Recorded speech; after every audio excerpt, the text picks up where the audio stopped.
Peter's devastating failure and miraculous restoration reveals Christianity's most powerful truth. God's grace transforms our deepest shame into our greatest testimony and most effective ministry.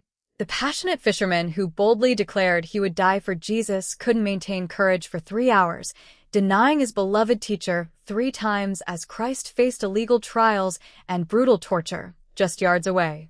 Peter's first denial came to a servant girl's simple question, his second to bystanders warming by a courtyard fire, and his third accompanied by cursing oaths as a rooster's crow pierced the darkness, exactly as Jesus predicted.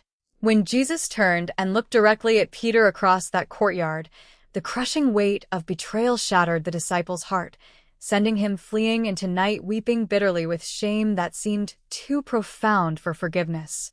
For 3 days, Peter lived with unbearable guilt, believing he'd permanently disqualified himself from Jesus' mission and destroyed the most important relationship of his life through cowardly weakness. The empty tomb brought confused hope, but personal restoration came at a Galilean beach breakfast, where the risen Jesus asked Peter 3 times, "Do you love me?" matching each denial with an opportunity for affirmation and reinstating him to leadership with a command, "Feed my sheep."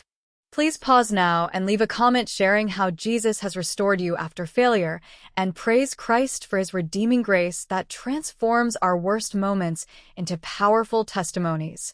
This same denier became Pentecost's fearless preacher, proclaiming Christ before thousands and eventually dying crucified upside down, refusing to die like his Lord, considering himself unworthy.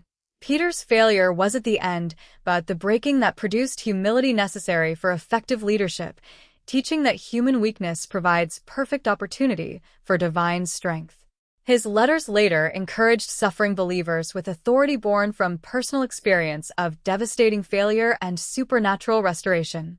Peter's story destroys the lie that mistakes disqualify us from God's purposes, instead revealing that acknowledging weakness and accepting grace positions believers for greater kingdom impact than self-confident strength ever could, because God specializes in resurrection, bringing life from death, purpose from failure, and victory from shame.